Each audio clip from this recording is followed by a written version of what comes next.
लेकिन समर्पण की भावना नहीं आती है। जाते हैं मंदिर, कभी व्यवस्थापक बन करके जाते हैं, कभी अध्यक्ष बन करके जाते हैं, लोगों को हिदायतें दें, ये सब सही सही सामान रखो, ये सामान यहाँ रखो, ऐसा करो वैसा करो। मैं अध्यक्ष हूँ, मैं मंत्री हूँ, मैं यहाँ का उपाध्यक्ष हूँ।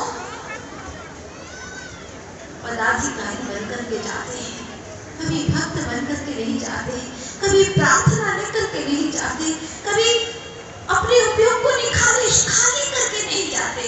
विकल्पों का जाल या कि कषायों का बारूद भर करके जाते हैं। उपयोग में भगवान दिखाई नहीं देते। उपयोग को शांत करके जाओ, एकदम खाली करके जाओ। प्रभु आई एम नथिंग, मैं कुछ नहीं हूँ, मैं कुछ नहीं हूँ। जो ये मान करके जाएगा आई एम एवरीथिंग, मैं सब कुछ हूँ, भगवान दिखाई नहीं देंगे। आई एम समथिंग, मैं कुछ हूँ, मैं यहाँ का कुछ हूँ, मैं कार्यकारी हूँ। माता जी मेरे नाम से सब लोग जानते हैं, आप किसी से भी पूछ लेना, मुझे सब पहचानते हैं। क्या पूछूं तेरा नाम? अफसोस तो इस बात का है कि तू जो भी कहाता है कि मुझे सब पहचानते हैं, मगर तू खुद ही अपने आप को पहचानता नहीं। यही तो अफसोस की बात है।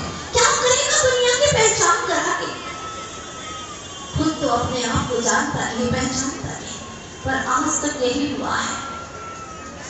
हे भगवान, एक सच्चा भक्त प्रभु की शरण में जाता है, उसे एहसास होता है कि कषायों में कमी आ रही है, आत्मरुचि में वृद्धि होती चली जा रही है, जिन शासन की महिमा आ रही है, बाहरी आकर्षण खत्म होते चले जा रहे हैं।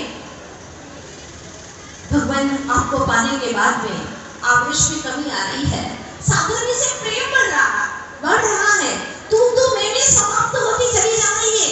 और प्रभु क्या कहूँ आपसे, वासना के बाजार में मंदी आ रही है। लोभ का दामन जो धू करके जल रहा था, उसमें संतोष की जलकर छिड़काव हो गया है। प्रभु जब से आप मुझे मिले हैं, ये मुझे सब अनुभूति करा रहे हैं कि भगवान मैं भी आप जैसा होने जा रहा हूँ। मुझे अत्यंत आनंद हो रहा है प्रभु, बहुत बहुत भीतर ही भीतर में हर्ष उमड़न हो रहा है कि मेरे उपयोग में आप आ रहे हैं। मैं अब आपको समझने लगा हूँ, आपको समझने लगा हूँ। एक छोटा सा बच्चा जो माँ बाप को समझने लगता है, दादा दादी को समझने लगता है, और वो इशारा करता है। दादू कौन है? वो इशारा करता है। फूले नहीं समाते आप। जिस दिन आप अपने भगवान को समझने लगोगे, तब आपको सच्ची खुशी होना चाहिए। जब आप प्रभु को समझने लगो, अत्यंत हर्ष होना चाहिए। लेकिन वो घड़ी जीवन में आई ही नहीं। अनंत काल बीत गया, लेकिन ना हम जिन प्रभु को समझ पाए और न ही निज प्रभु को समझ पाए। सच्चा भक्त भगवान की मूर्ति को देख करके मूर्तिमान के समीप चला जाता है, जहाँ पर सच्चे भगवान विराजमान है, अर्थात उनकी चैतन्य आत्मा चिदाकाश में जो विराजमान है, सिद्धांत में विराजमान है, उन तक पहुंच जाता है। समय नहीं लगता, एक समय लगता है और वहां पहुंच जाता है।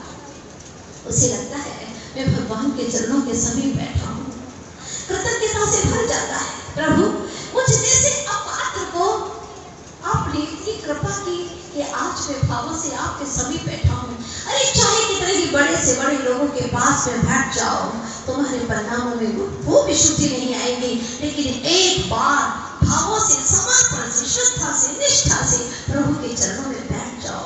तुम और तुम्हारे भगवान के बीच में कोई ना आए, बस मैं और मेरा भगवान, इतनी ही मेरी दुनिया, और कोई विकल्प नहीं, और कोई व्यक्ति नहीं, कोई वस्तु नहीं। वो जीवन का सबसे प्यारा खुशनुमा पल होगा जब मैं और मेरे भगवान के बीच में कोई नहीं होगा।